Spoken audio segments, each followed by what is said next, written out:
who has poisoned her own political career, shall we? Nicola Sturgeon. I love that.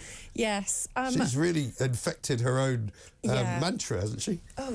Well, I'm going to have to kind of tone down the delight that I felt at this fantastic interview yesterday. Yes. So a couple of weeks ago when I was in, before my 50th birthday weekend away to Venice, she says, mentioning again how old she is. I saw that. We'll talk about that in a minute, actually. Had a great time. Yeah. So when I was in the week before that, we basically talked about gender for the whole half hour, didn't we? Because the Home Office had these pronoun rules. We were talking about the Scottish Gender Recognition Reform Bill, which Parliament blocked with Section 35 of the Scotland Act. And we were saying that the Scottish Government had acted outside of its competence. Well, we have really seen her gender chickens come home to roost. Yeah. She's demonstrated better than any of us could ever have done what is wrong with the ideology. When she was pressed, are trans women women? She had to splutter because the Scottish Government has been forced, thanks to a public outcry, to do a U-turn on putting violent, trans-identified male prisoners in women's prisons. Do you have a clip of her by any chance? Do you know, I'm happy you asked me that, because we do. And, and here it is. Have a look at this. This is extraordinary.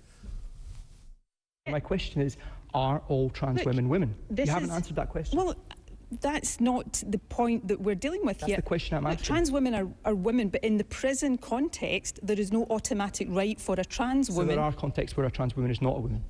No, there is circumstances in which a trans woman will be housed in the male prison estate. Is there any context in which a woman born as a woman will be housed in the male estate? Look, we're talking here about trans women. And I'm now asking about women born as women. I don't think there are circumstances there, but... So it's different for trans women? Well, yes, and I'm not... So they're not equal? That is not... There is a risk assessment process done for trans women that takes account of the nature of the crime. Clearly, significant concern arises out of sexual crime and whether it's appropriate for them to be in a female prison or a male prison.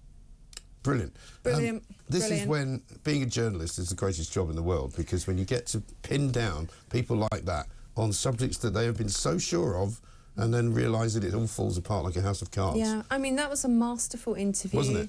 Really good job there.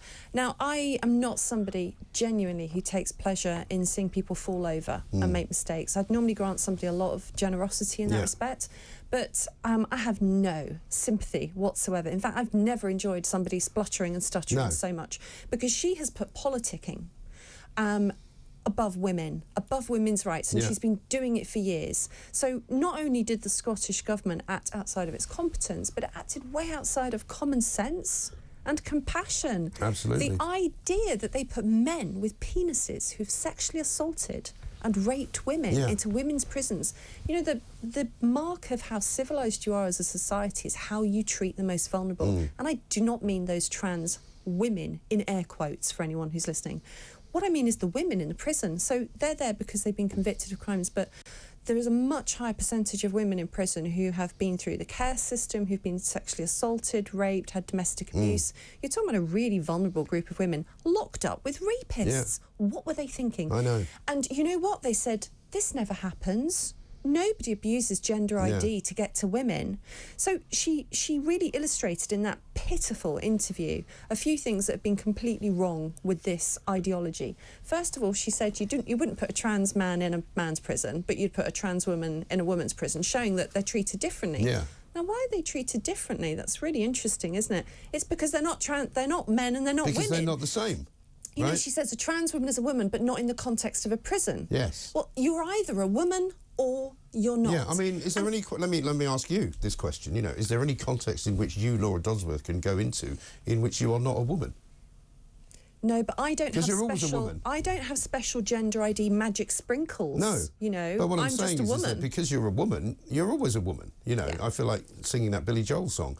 You know, you're always a woman to me. Yeah, but, you should. You know, sing me songs. I Why can't, don't I well, get I haven't songs? got the voice for it. Okay, but the point week. is this. She completely and utterly, even as she was saying the answers, realised what was going on, and you could see it in her eyes. She's going, I can't get out of this. It was exquisite. Because let's not forget that only couple of days earlier, she was accusing anyone who disagreed with her Gender Recognition Act of being misogynistic, of being sexist, and even racist. I don't know where she got the racist bit from, but she accused anyone who disagreed with her of those three things. And, you know, feminists have been campaigning upon these issues for years, saying, well, let somebody identify as a woman if they want, those are their personal feelings, but they're not a woman in certain contexts. Right. Prisons are an extreme example, but so are women's sports, women's shortlists, toilets, any kind of sex-segregated space or right. So she's made the point. She's made the point now that trans women, when they've got a penis and they rape women, are not women in a women's prison. And that's because they're not a woman. Right. We're talking about feelings, not facts. Right. She tripped herself off beautifully. It was delicious and exquisite. And I mean, to I watch. wonder whether it will, because you can never quite know how the reaction of the sort of zealots is going to be to something like this. But surely even those who have been supporting her in Scotland will have to now go, well, we now agree with her when she says that they're not women in certain situations. Therefore, the whole gender recognition bill is blown out of the water, isn't it? Well, you know, going back a decade or so, Norman Tebbit brought this up. People have been sounding these warnings for years and saying this never happens, this never happens. Now we have a really high-profile case. What's his name? Adam something. He now likes to be called Isla something. Oh, Adam Graham, yeah. Right, so he was put into the women's prison to start with. And even his ex-wife is saying this is all made up to avoid going to and I was taking issue, prison. and I was also taking issue with people when we were discussing this, because those who were supporters of the Gender Recognition Act would say things like, you know, well, she is in prison for rape. No, she is not in prison for rape. He is in prison for rape because when he raped women, he was a he. Now, you can argue whether or not he's no longer a he, but he certainly was a he when he committed the crimes. And as far as I'm concerned, if you commit a crime as a man, you serve your sentence as a man. I don't care what you now claim to be. And I think this whole thing shows the importance of not bowing down to ideologies that deny objective truth.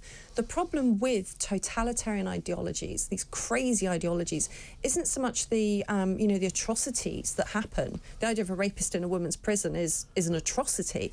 But the other part of it, which is really despicable, and we have to hold a line against, is being forced to pretend that objective truth isn't truth. Yes. You know, every time you are forced, you're compelled to obey pronouns, you're lying. And that does something to us individually as humans and not just society. I think that if you want to use pronouns, it must only ever be a courtesy and not a compulsion. Yeah. And there are women who've been forced to say he in court, in court regarding male criminals. And that's not right. Nobody should ever have to do that. It's the ultimate gaslighting. Indeed. And it's a bit, I call it a bit like the kind of emperor's new clothes. You know, we're all supposed to pretend that the emperor is wearing something fabulous, when in fact everybody can see the emperor's naked. But only a small boy is one who's clever enough to say it, because everybody else is frightened. And that brings...